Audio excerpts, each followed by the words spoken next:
You know what scared me most when my nephew turned 2 last month? Not the tantrums or the endless energy. It was when his pediatrician mentioned he wasn't hitting the same growth milestones as his older sister did at that age. And you know what? She said they're seeing this pattern everywhere since 2020. So today, I'm walking you through the 5 essential strategies that will help your pandemic toddler catch up and thrive in their growth and development. These 5 proven approaches are the morning protein power-up that boosts both height and brain development, the 10-minute sensory play method that rewires delayed social connections, the screen time swap technique that actually improves language skills instead of hindering them, the Caribbean sunshine secret that addresses the hidden growth deficiency most pandemic babies have, and the family meal ritual that transforms picky eaters into adventurous ones while supporting healthy weight gain. The first thing you should do is implement the morning protein power-up. Listen, researchers at Johns Hopkins were shocked to find that pandemic toddlers showed only modest delays, about 2 to 3% decreases in communication and problem-solving skills. But here's what they didn't tell you. Those small percentages can add up to big differences if we don't address them now. When I worked with families in Jamaica before moving here, we had this saying: feed the body, feed the mind. And science backs this up completely. Your toddler needs 2 to 3 servings of protein daily, but timing matters more than quantity. Start their day with eggs, Greek yogurt, or even leftover chicken from dinner. Why morning? Because protein synthesis for growth happens most efficiently in those first few hours after waking. One mother I worked with was frustrated because her pandemic baby seemed smaller than other kids at playgroup. We switched her breakfast from sugary cereal to scrambled eggs with cheese, and within 3 months, not only did she gain healthy weight, but her speech exploded too. The pediatrician was amazed. But here's the real secret. Protein alone won't do it. You need to pair it with whole milk until age 2.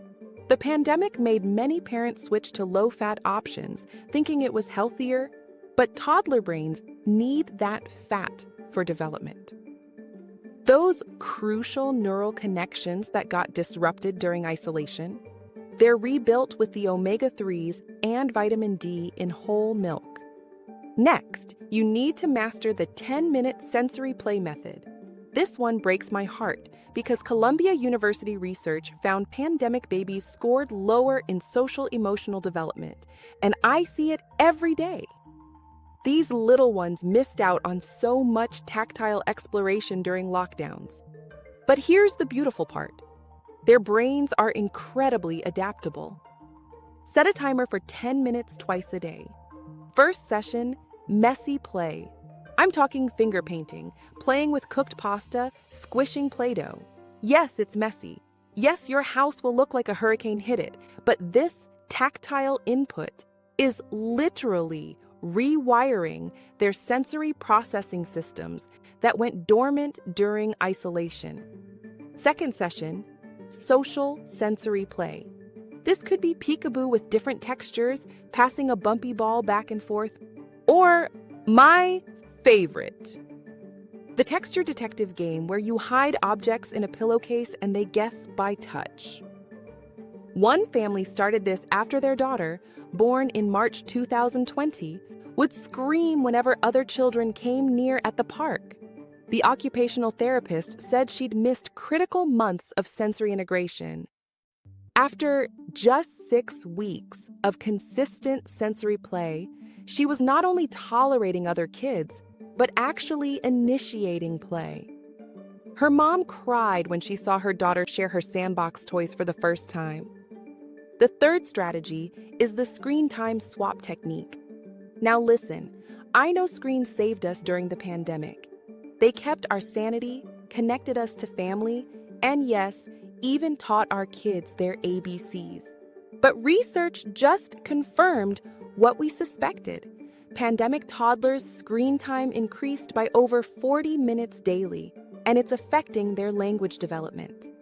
Before the pandemic, the average was under 2 hours. During, nearly 3 hours for toddlers, but you can't just rip the tablet away. That's a recipe for meltdowns. Instead, swap incrementally. For every 15 minutes of screen time, replace it with 15 minutes of what I call real-world screens. Looking through windows at birds, watching washing machine cycles, or my personal favorite that never fails, a clear container with colored water and oil. Shake it up and watch their eyes light up. It provides the visual stimulation they crave, but encourages real-world focus. Studies show excessive screen time is linked to anxiety and fewer positive learning behaviors in preschoolers. But here's what they don't tell you. It's not just about reducing screens. It's about what you replace them with. Interactive activities that require turn-taking and response.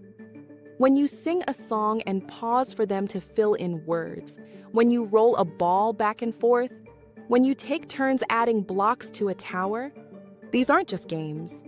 You're rebuilding the serve and return interactions that screens interrupted. Your fourth step is addressing the hidden pandemic deficiency. Vitamin D? This is my Caribbean sunshine secret, though you don't need Caribbean sun to fix it. During lockdowns, our babies became inside babies. They missed months of natural sunlight, and it shows in their growth patterns.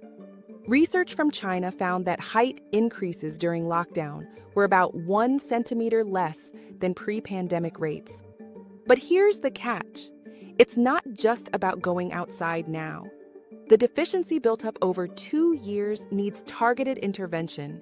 Yes, aim for 15 to 30 minutes of morning sunlight daily, but you also need dietary sources. Fatty fish twice a week, fortified milk, and egg yolks. And here's what pediatricians are finally admitting. Many pandemic toddlers need supplements. Don't feel guilty about this. You kept your baby safe during a global crisis. Now, we're just playing catch-up. I worked with a family whose twins were born right before lockdown. By 18 months, they were both below the 10th percentile for height. Their pediatrician tested vitamin D levels, severely deficient. 3 months of supplements plus daily outdoor play, and they jumped to the 25th percentile. The mom said it was like watching flowers bloom after rain. The last strategy completely changed how I think about pandemic eating issues. You need to implement family meal rituals, but not the way you think. Research showed that pandemic restrictions disrupted normal eating patterns, increased processed food consumption, and created a generation of anxious eaters. These toddlers associate meals with stress because that's what mealtimes were during lockdown. Stressed parents trying to work from home while feeding cranky, isolated children. So we're going to rewire those associations. First, 1 meal a day must be phone-free, work-free, worry-free. I don't care if it's breakfast, lunch, or dinner. Pick one and protect it fiercely. Second, implement what I call the adventure plate. 1 new food alongside favorites. But here's the key. You try it first, make faces, describe the texture, make it an experience. Third, and this is crucial for pandemic toddlers who missed group eating experiences, eat together. They need to see you chew, swallow, enjoy food. They missed months of social modeling around eating. The transformation I see is incredible. Pandemic toddlers who were surviving on crackers and milk suddenly trying vegetables, proteins, new textures. Not because we forced them, but because we made eating feel safe and social again.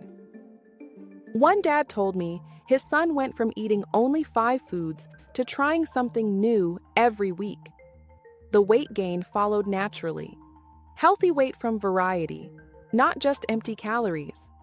Now that you understand these 5 strategies, here's what nobody's talking about. The pandemic created what researchers call a natural experiment in child development. We learned that our babies are more resilient than we imagined. Yes, there were impacts, but they're not permanent. That 2 to 3% delay in communication? With intervention, most kids catch up by kindergarten. Those social emotional challenges, they're responding beautifully to consistent, intentional connection. But here's the real truth that keeps me up at night. The kids who won't catch up are the ones whose parents don't know what you now know. They're the ones still wondering why their pandemic baby seems different, smaller, more anxious.